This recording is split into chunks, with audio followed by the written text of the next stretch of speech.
Hello everybody and welcome to the last episode of season 2 of Coffee and Geography, and I'm here in the Coffee and Geography virtual coffeehouse, and I am sitting on a table with a microphone, and I am expecting 6 previous Coffee and Geography guests to come join me and just have a catch up and have a chat, and thought this would be a wonderful way to end the season. So we're going to welcome back Jess, Louise, Glynnis, Chantal, Surya and Andy, and you can catch up on the chats that I had with them in the first place by looking at the links in the description. But I hope you enjoyed a little listen and us all catching up, and to see out season 2.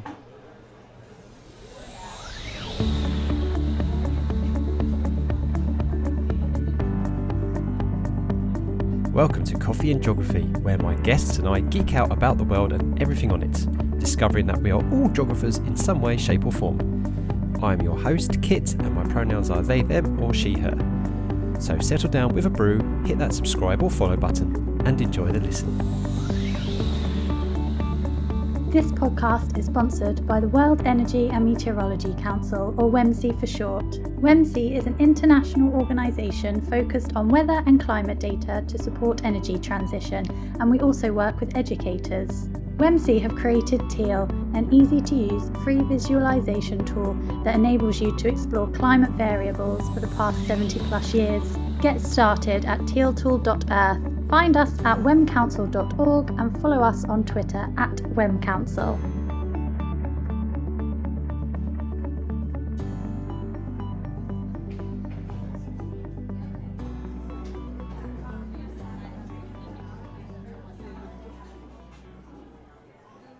Glynnis, my very, very first podcast guest then. Hello. Hello. You say you have an anecdote for me, and we have, and actually we've just had Louise Wilson join us, the very latest podcast guest. So we're bookending with season 1, episode 1, and season 2, episode 26. So come on then, Glynnis, what is this anecdote that you want to share with us? So I have a very lovely year 8 class. They're very keen, and a couple of them are like super keen, to the point where they go and do extra research and stuff after lessons based on what we've been doing. It's really lovely. And these two came up to me at the end of a lesson and they went, "Miss, we've Googled you," which is never great to start to something. I'm like, "Miss, we've Googled you, and are you on a podcast?" I was like, "What have you found?" And they were like, we heard this podcast, Coffee and something. I was like, "Yeah, Coffee and Geography." They were like, "Is that you?" "Yes, it was me." "Oh, Miss, it's really cool you're on a podcast." And then it went round the whole of year 8. And I had tons of them coming up to me in the corridor being like, "Miss, you were on a podcast. This is really cool." So that's my little anecdote about the podcast and how it's gone around school. Perhaps this chat then should be how life has been since you've appeared on Coffee and Geography. Like, how's your level of fame changed? I mean, we've got everybody in this group joining now. In which case, for me, it is now year 8 coming up to me going, "Miss, you were on a podcast. This is really cool." So we've joining me, Glynnis and Louise. We also have Jess Tipton. Hello, Jess. And we have Surya from who was the first guest with his teacher, Miss Sinclair, who is not here for some strange reason from season 2, and Chantal May Holloway. So thanks for joining me, everybody. So Louise, then you've caused a bit of a stir at the Environment Agency, haven't you? Apparently. Yeah, they've all fallen in love with the idea of the podcast, and after you sent me through the link for the SoundCloud, and I passed it around to a few of the people that knew I was doing it. I was like, "Oh, you'll maybe be interested to listen to this." And then the next thing I know, it then got passed on to one of the national team members for the hydrometry team, and then basically they said, "Oh, I think you should send this out to all the hydrometry and telemetry area team leaders." Oh my goodness. So yeah, every single one of them, which is about 30 of us around the country, got sent the link, and now they've put it, I don't know if they have already, but it's going to go on Twitter as well, and they're going to share the link through our hydrometry Twitter page. Wow, this is all of this is. I mean, I expected the whole. Yes, we heard you on a podcast. Perhaps I expected maybe that, but I certainly didn't expect this to go right. And this is now required. You're going to have to make it part of the Environment Agency induction now. Like, if you're going to be a member of the hydrometry or the telemetry kind of team, you're going to have to listen to this podcast. Yeah, exactly. I'm gonna make sure it comes into our hydrometry foundation training. So while they're on their little 4-day residential, like, you've got to listen to my podcast. Especially the bit about the boat or whatever it was snapping off of the cable and drifting down into the distance. I know, my old team leader texted me after he listened to it, and he went, "You did what when you were working?" I was like, "Yeah, I never told you that when I interviewed for my job, did I?" No. Yeah. And Louise, can you get it into DEFRA as well? I used to work for DEFRA. All right. Yes. Yeah. So we're kind of within. We're not within DEFRA, but we are kind of linked to them. So yeah, we do a lot of work with them. So that's the Department for Education, Food and Rural Affairs, everybody. Which is does that still exist as an organizer, as a government department, DEFRA? DEFRA, yeah. It used to be called MAF, didn't it? Like Ministry for Agricultural, Food and Farming or something like that, and then it was DEFRA. Right, okay. So just because you're not only for Surya's benefit, who is from the States, but also anyone else listening who is not based in the United Kingdom. So you do some work with DEFRA, then, Louise. It was Jess's question before I interrupted. No, we do some work with DEFRA. So yeah, it's probably the sort of thing we'll share around with our DEFRA colleagues as well, and see if we can get somebody involved from that side of things as well. Cool. Sweet. Yeah, and speaking about hydrometry, I'm having a bit of a is that so? Surya, since you were on the podcast at the start of this season, you're now doing an internship about that very thing, which is what a coincidence. Yeah, it's a really crazy coincidence. I was like, tell us what you're getting up to. Yeah, so I'm from Oregon, and right now I'm doing an internship in which I'm using GIS data, or the Geographic Information System mapping data, to analyze burned areas in Oregon and create flash flood guidance on these maps. Then we're more aware, because there's a very concrete relationship between fires and flooding afterwards because of burned soils and such. So I'm doing an internship where I'm kind of creating burn maps and creating flash flood guidance. That's incredible. And folks, remember, if you remember back and if you haven't listened to season 2, episode 1, do listen, because don't forget, Surya is a high school student doing this amazing stuff. So this is incredible. Chantal, as a teacher, do you do what I do? Like, even though we don't know Surya really personally, you're still like, oh no, I'm still quite proud of you. That's pretty amazing.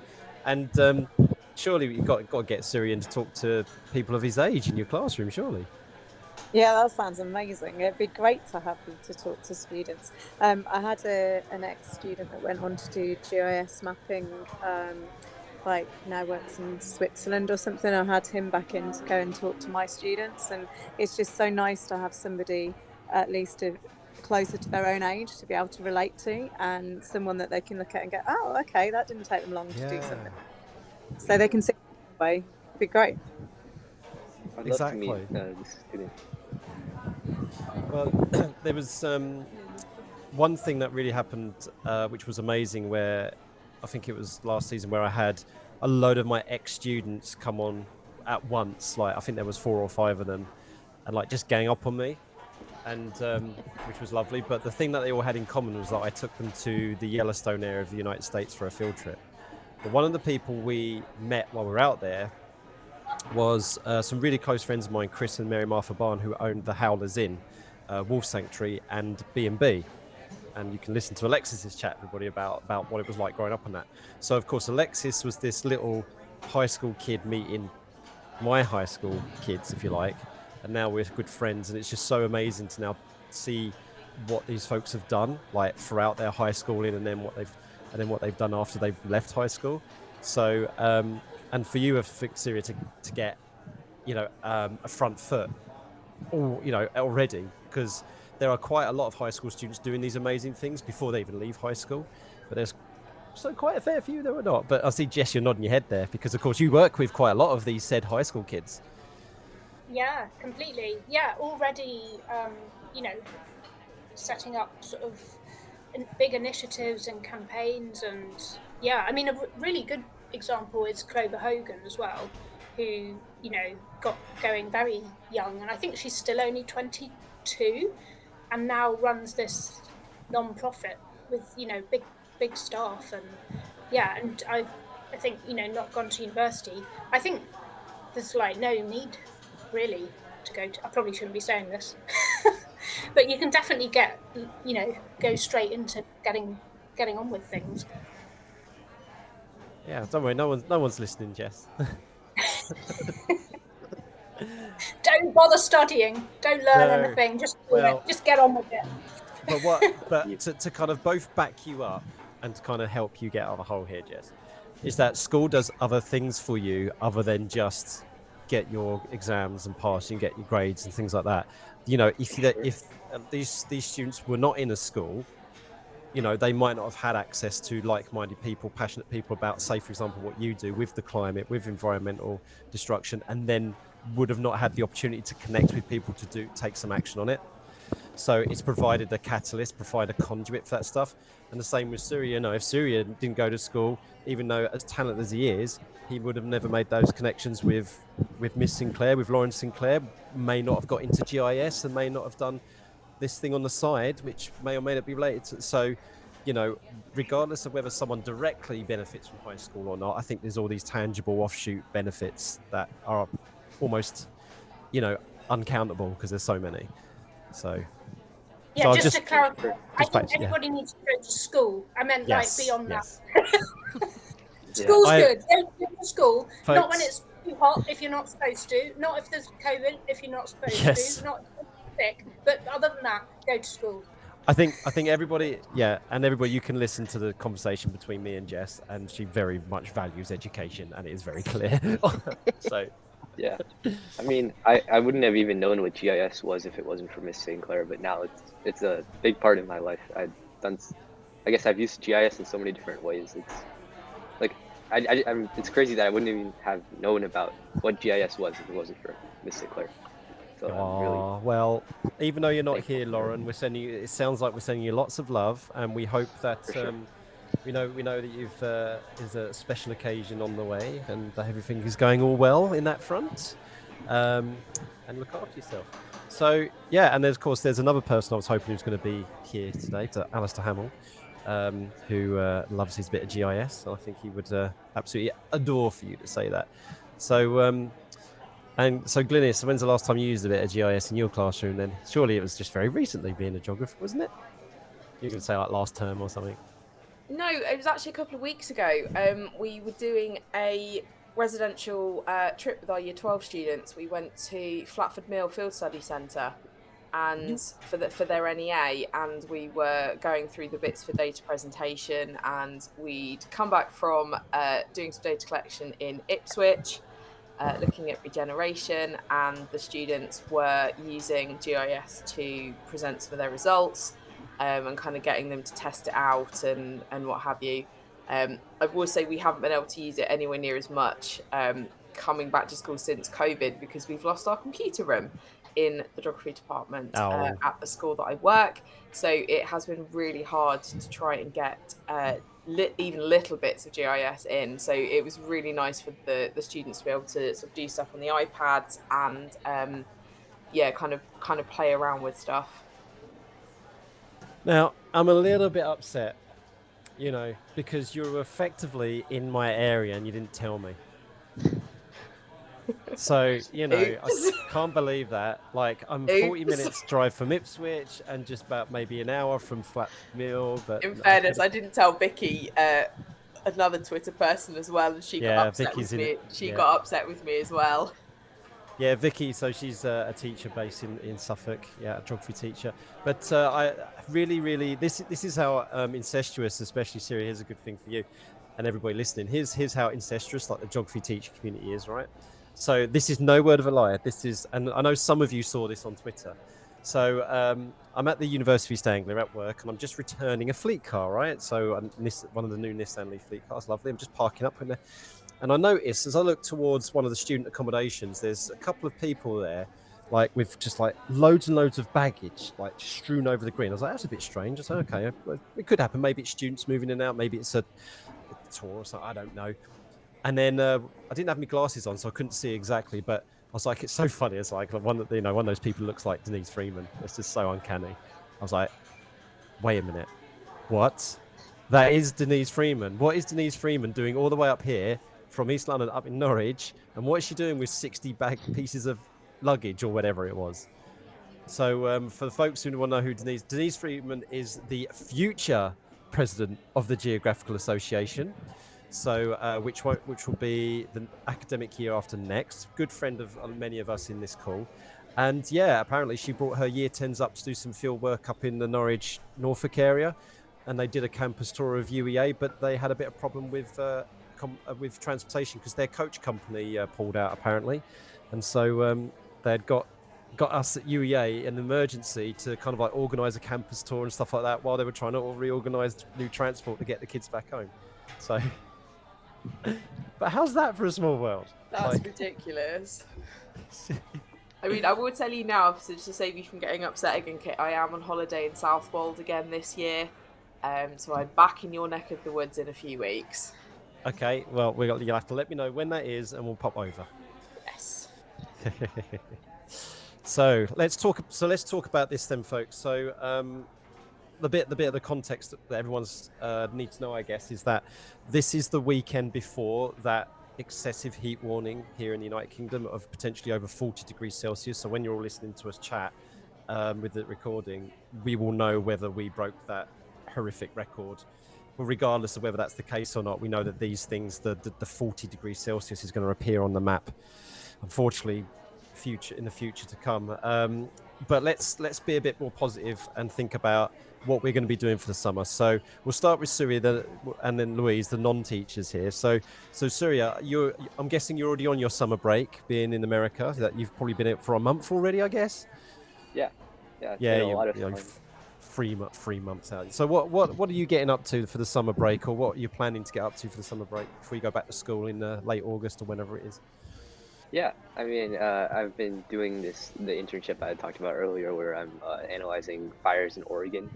I've also got to play a lot of tennis, which I'm really passionate about. So 3 hours a day, it's been a lot of fun. Just go out and play. You'd be the next John McEnroe. Do you even know who that is? I do. Nice. Yeah, what about you, Louise? Then you're going to be puddle jumping or collecting rocks or something? Well, as long as we get some rain, then I'll puddle jump. I would quite like that. Yeah, it's probably going to be I'm in between work. I've not got another day off until the end of August, so I'm going to be working all the way through. But hopefully lots of beach trips, paddleboarding, jumping in the river, and just generally, yeah, maybe try and get some more rock hunting in there as well.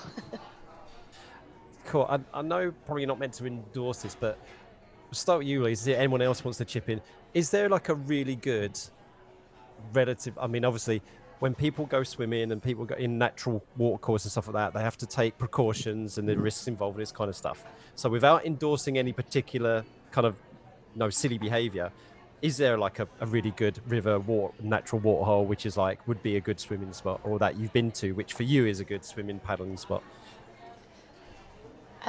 I can't think of any. I at the moment just going to the River Great Ouse around Huntingdon. But I tend to always stay very close to my paddleboard because it floats.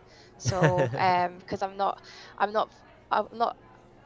amazingly confident in the river because I don't know what's below, so I freak out a little bit. If I'm not in my full PPE and dry suit, then I find it a bit strange being in the river. I like it. It's a very, very political answer, almost. Very good answer there, Louise. There's a place near here on the River Waveney where it's actually there's a weir there. You might actually I can't remember where it is now, but it's near. It's not near Roydon Fen. I'll have to look it up. Oh, and then you might know it because there is a weir there, but there's like a big pool, natural pool there that actually is safe to paddle in and swim in. So I'll have to look it up, and then you might recognise it. Chantal, what are you up to this summer? This time next week I'll be in Madeira, and then I've got a little bit in the UK. So we're at I think Dartmoor, and then I'll do a bit of hiking in the Roaches with the dog. Oh Oh, yeah, you little pop. Take advantage of the start of the football season because it's mega early this year. True. Yeah, absolutely. I mean, when the hell is Qatar 2022 meant to be starting off? Is it? Have they moved it to the winter? Yeah, I've got so out of touch, and I'm supposed to be a football fan. Yeah, I think isn't it December? Isn't there like a winter break? And then obviously we've got the women's football on at the moment, so it's quite a nice summer of Birmingham, obviously, with the Commonwealth. So I miss most of that. So I'm away, but haven't England's women made a really great start to the campaign? I mean, I hope they're not peaking too early. Fantastic amount of goals. It was amazing. I know. Like the goal difference on their little group is just ridiculous. I think, Louise, it's on the little O's, and it's Hinderclay Fen and Webb's Fen, all that kind of lot. Does your name ring a bell? I know exactly where you are. We used to do spot flow gaugings at Hinderclay, and it's a nice little area around there. So yeah, I can see. Yeah, that's definitely a nice area to go and dip your feet in. Yeah, and there is a weir there, because I know that the kids keep climbing all over it, and they're like, "Don't fall." Yeah, just be really careful. And if there's any signage to tell you to beware, please take notice. Yeah, absolutely, 100%. And I had a good. I was on a discussion with Alex Deakin from the Met Office, who ran a Twitter space about the heat, and I will echo what his guest said. From the RNLI and the Coast Guard, and they said, "Look." Be careful when you're going into natural walk courses, because some natural walk courses can be really cold, which is, I know what you're aiming for, but the trouble is, if you were to jump into these pools of cold water, you could suffer temperature shock, which is the sudden change of temperature that your body is experiencing, and that causes your body to react in kind of survival mode. And if you're taking like a great big massive deep breath because of that shock, and you're underwater while you do that, well, then you're going to be in trouble. And then if your muscles clamp up and stuff like that, then you're going to be in trouble. So folks, please do take care. Start slow if you're going to go to a place, like dip your toes in a little bit first or whatnot, and stay where it's very, very shallow. Don't take any silly risks. So Glynnis, you're off to Southwold soon. Jess, where are you off to this summer? Well, I'm still recovering because we just took 25 teenagers to Whiteton Woods in Oxford. They're owned by the university. Okay. And so there were year 10s to 13s who mostly never met, from all over the UK, and 10 teachers. And anyway, it was absolutely brilliant. It was so good. We did they saw bats with a researcher. Went out on a bug tour, did Tai Chi, storytelling. We had all sessions run by the different teachers who were English teachers and biology teachers. But there wasn't much sleep had, and it was quite a bit of organisation. So I'm just recovering from that, and then supposed to be going to Devon on Wednesday. By chance, it's just after the heat wave's supposed to end, so fingers crossed. It's whether it's a good idea to travel or not. And then apart from that, I have got to do loads of sort of admin and planning for the next year of the networks, while there's a little bit of a lull without sort of events and stuff. And then we might, talking about water, we might do some more walks along the Thames. We've been doing little chunks, just day trips, and sort of trying to piece it all together. And nice. Been doing the butterfly count. I like doing that sort of thing. Yeah. Things. Yeah, so I might do some of that. Butterfly count.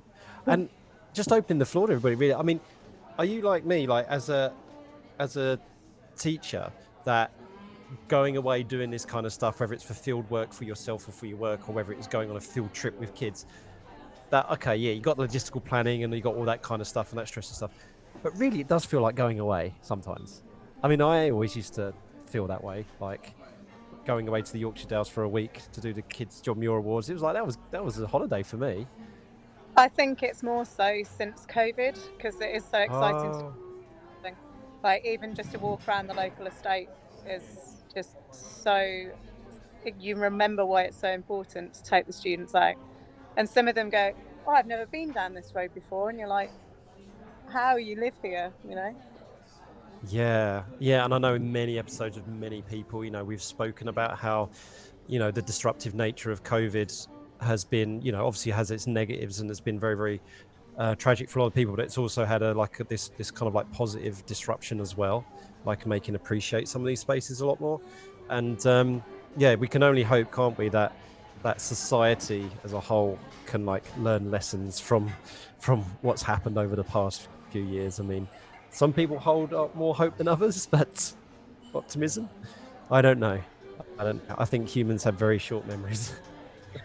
I think from the trips thing, I think that's sort of experiencing things together. So we like saw a badger together, and some kids went off and found purple emperor butterflies, and Nice. And doing sort of team building thing like that is really special. And just they all got on. I'm just looking up the UK butterfly survey, because it's called the Big Butterfly Count of 2022, and it was organised by the Wildlife and Countryside Link. So it's the 13th year of the Big Butterfly Count. Zoe Randall, Senior Surveys Officer at Butler, says why it's so vital. So yes, folks, and it's taking place, officially runs until Sunday the 7th of August. So folks, have a look at that. Just search for Big Butterfly Count 2022 and get involved. I mean, we actually saw one in the garden just today, so a lovely white one. I think Kaya said, my youngest said he saw a brown one as well. So I didn't quite manage to get over there and see which ones, but we can count 2 and send them in then.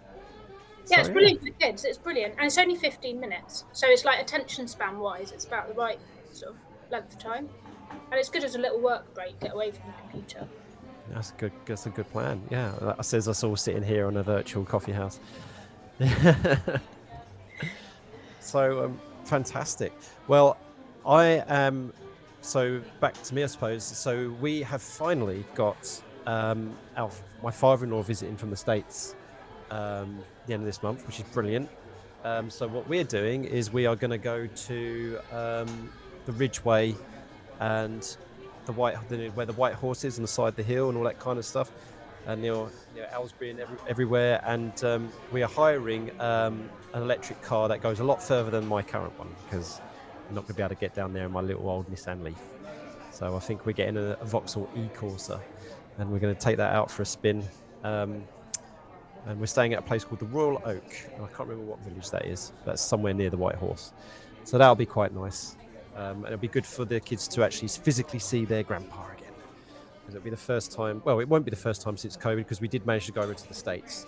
But it will be definitely the first time that George has come here since COVID. So. We're stepping into the electric car market. My husband works for South Staffs Water, so that's another water link for everyone. And his company, the option on the fleet was to have an electric car, so he's got one coming. It's been waiting about 18 months, and I've got one for September, and we've got solar panels on the way. So there's all it's all lined up, and we've eventually got there. Yes. So what you need to do now, Chantal, is you need to get the charger installed at home. Needs to talk to your solar panels. You thumbs up. That's what you're going to get. Do you already know which one you're going to get? Because I know there's many brands out there. Yeah, I think it's a Zappy, but like you say, there's Zappy, yeah. And that's I think we got over to Octopus Energy to buy back and stuff as well. Does anybody here do like car sharing? Or I was looking into that. I don't know if we're allowed to say. Well, On2. Yep, on .2. Yep. Car sort of leasing. That's the one that I'm using in the summer. Yeah. Oh, are you? Okay, yeah. Cool. It'd be good to hear how it works out. Quite interested in that. Yeah, I mean, I don't mind us giving plugs. I mean, we're not sponsored by any of these folks, but you can give a plug for them, because if they're trying to do things like sustainability, do it. Like My Energy Zappy and on .2, all that kind of stuff. Yeah, plug away. I'm unofficially car sharing, throughout the family, having a lift from my dad, and husband sold my car in the meantime, because I don't need one in the summer. Because cycling will be fine in this weather. Yes, I'm liking the talk of solar panels, as my other half is a postdoc student at Utrecht University, and he researches solar panels, and it's all to do with the physics side of things in terms of the materials that make the solar panels and trying to make them more efficient. And in kind of just my being nice and helpful, have proofread a couple of manuscripts of his, because English isn't his first language, but having proofread them, I can't say I understand a lot of the science in them, But it's interesting though to kind of realise the huge scale of things out there as this kind of industry develops, and his work and the work that other people that he collaborates with are doing is to try and make solar panels as, I suppose, energy efficient as possible, so that we get maximum usage out of them, and find the best combinations of materials to make them from in the future. So, Surya, is solar really a thing over in the west coast of the? I mean, I'm probably more in California, but up in Oregon and Washington. I mean, is it a place where you see loads of solar panels around, or is it a very slow market to get going? I mean, from your observations.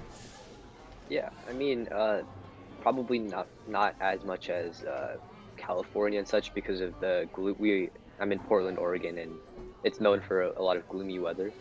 So unfortunately, there isn't too much sunlight and not too many solar panels. Hopefully, it'll change soon, and we'll get more solar panels and more, I guess, that kind of energy.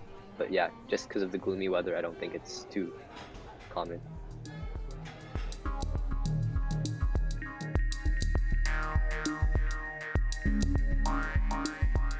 Hi folks, a chance for you to recharge your brew, but also a polite prod to remind you that it's so easy to support this podcast. Simply liking, sharing, rating and reviewing means that it will get on more people's radar. Also, there are a few links down in the description which may be of mutual benefit. Please do check them out.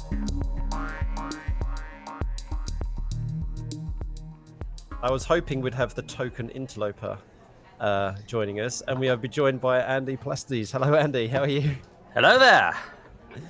Andy is a fellow podcaster. He, the great derelict, and I think I think you might have been on after Surya and Lauren, towards the beginning of this season, I believe. I was pretty early on this season. I think I was the second episode, maybe. I gave everyone disestablishmentarianism as the word of the month or whatever it was, and drove everyone crazy with that. You're welcome. Yeah, you definitely had that.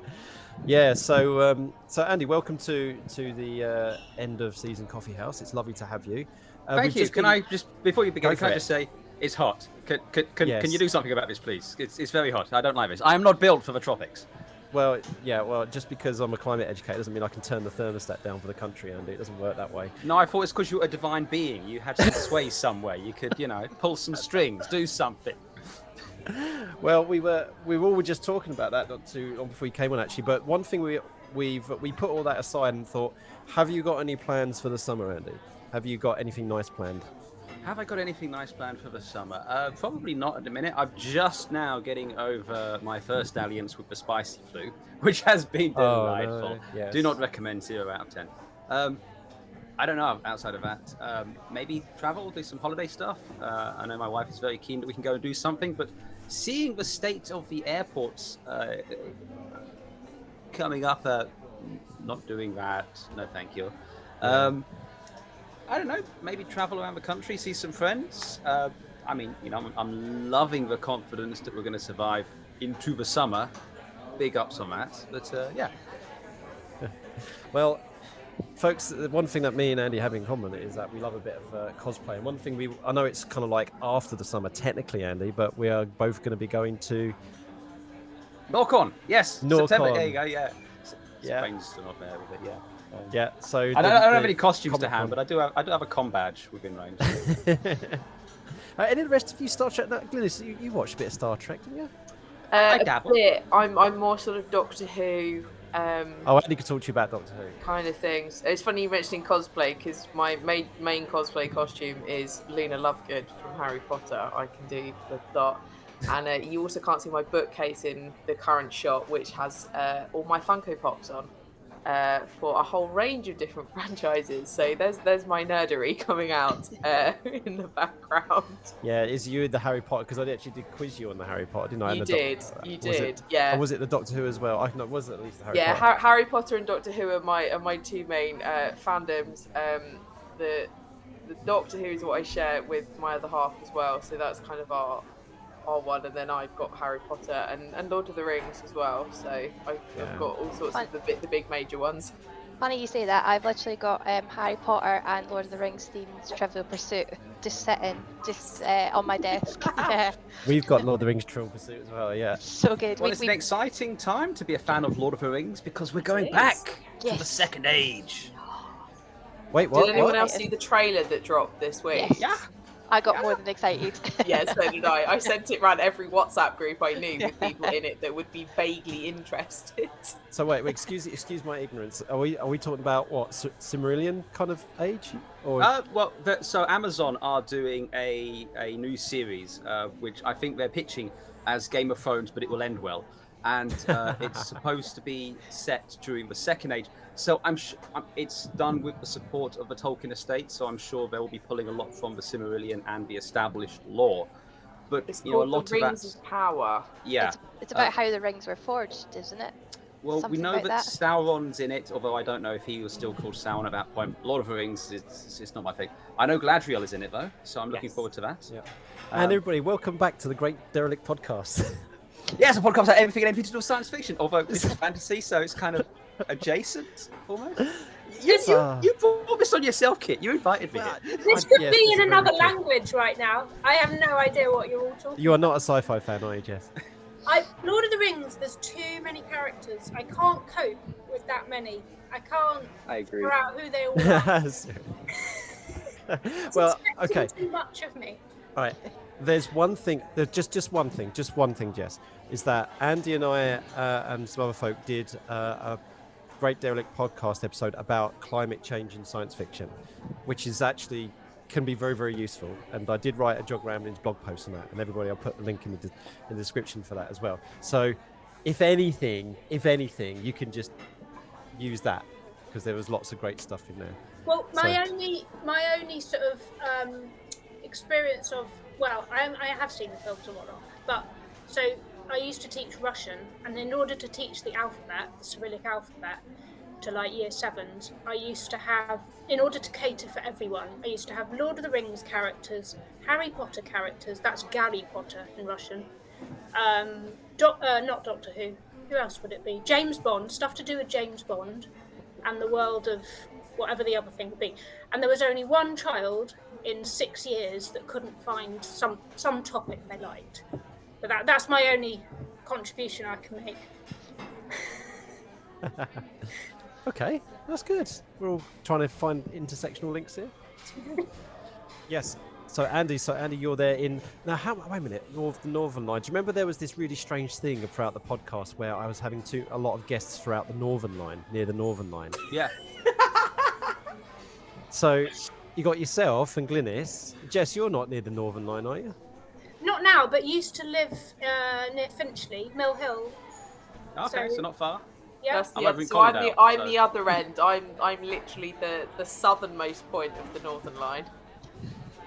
So this is so for everybody, this is the London Underground. If you just, most of you can just picture it in your head if you don't remember the exact stops or something. But one of those lines which threads itself basically north to south through is the Northern Line. And I just by sheer coincidence, I was picking up guests almost every other week, like a certain stop along the Northern Line. There was yourself, Glynnis, there was Andy, there was the punk biologist Lucy Eckersley.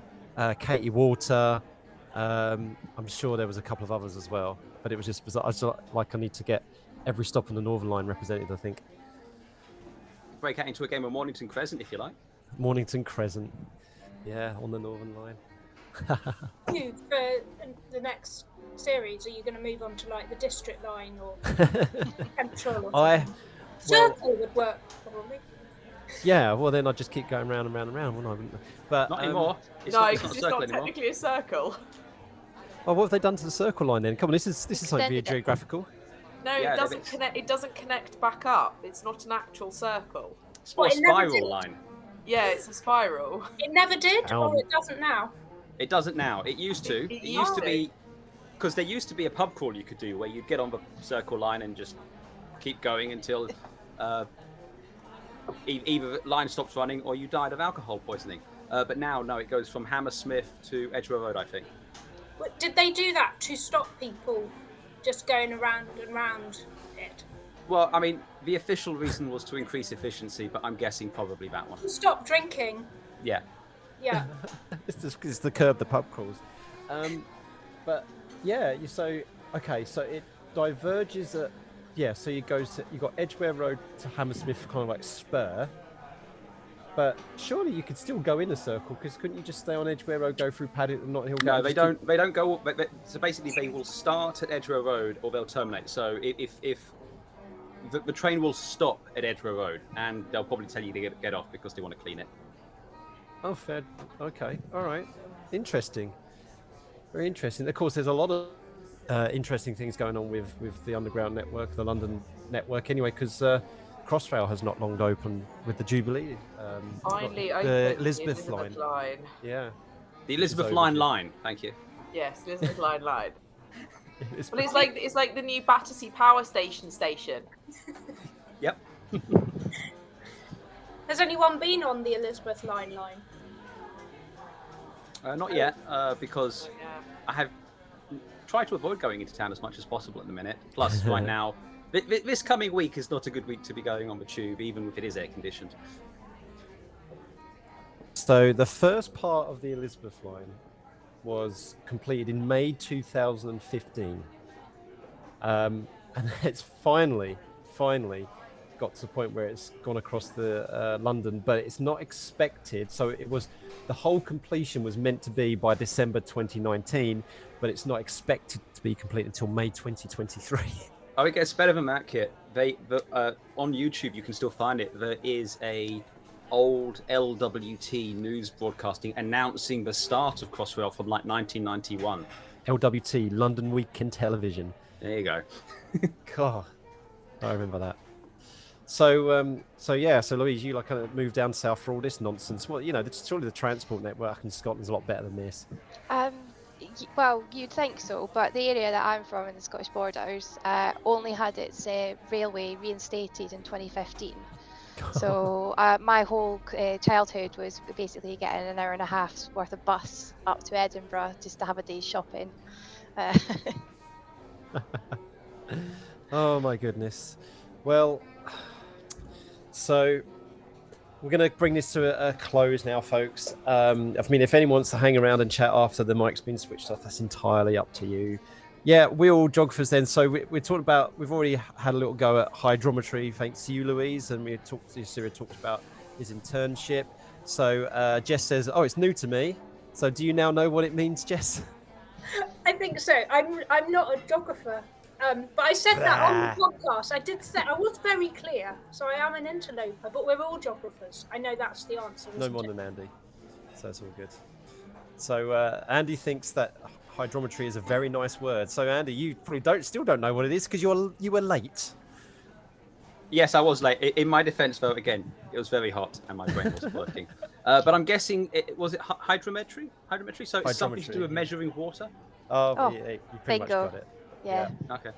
So that's Louise's job at the Environment Agency, to measure the flow of water and crunch loads of data on it using very, very funky boats. Yes.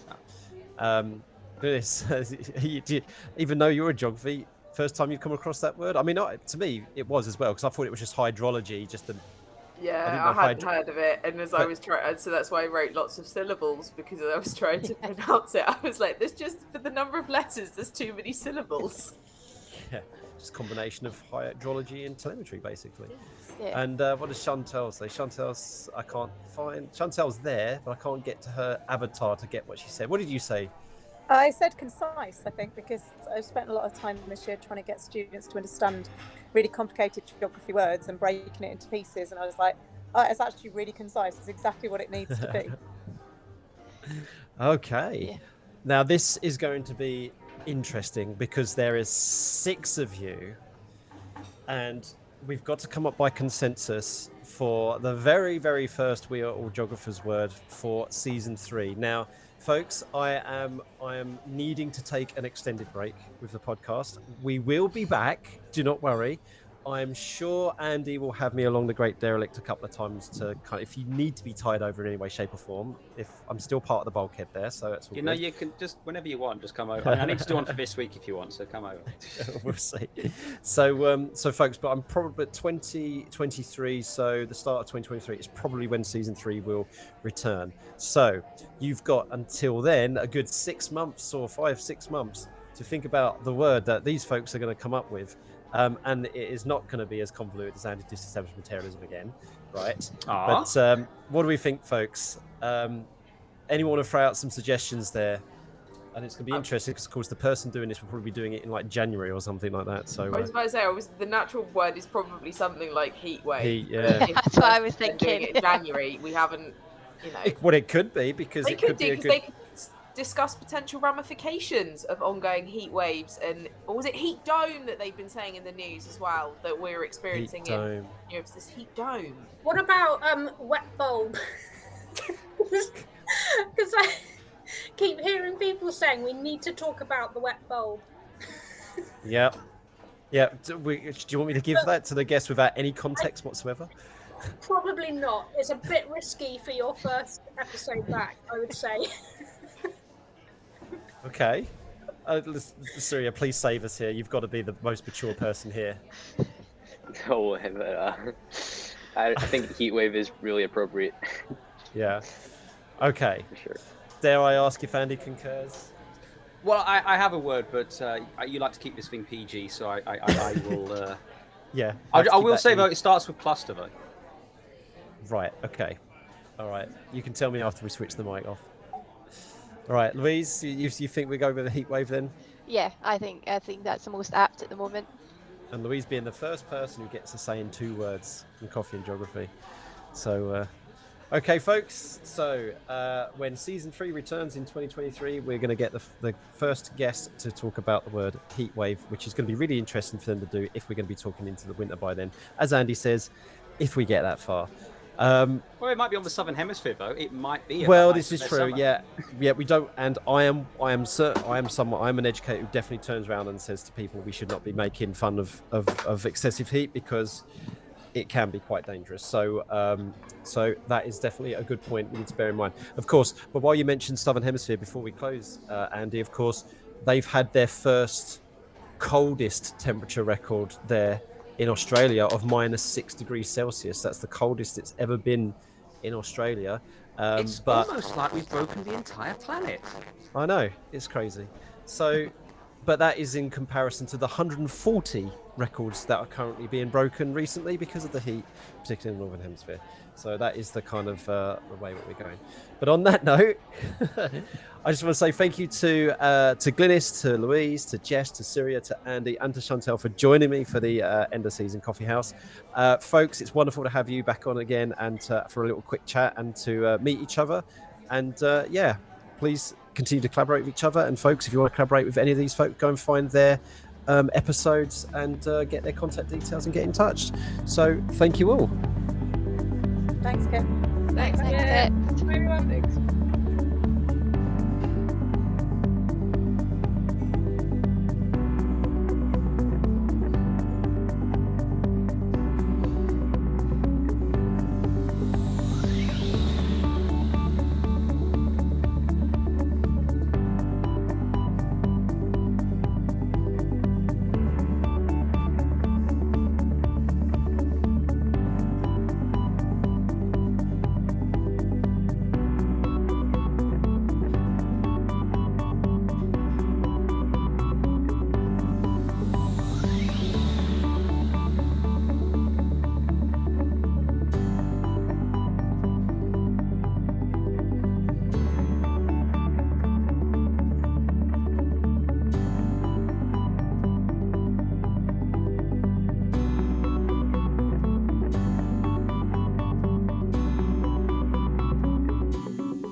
Thank you so much for listening. We hope you had fun. If you haven't already done so, please subscribe so more stories and experiences can drop into your favourite podcast app. If you fancy being a guest or have any feedback, follow us on Twitter at CoffeeGeogPod and send us a DM. Or you could email coffeeandgeog@geogramblings.com. Until next time, keep geogging.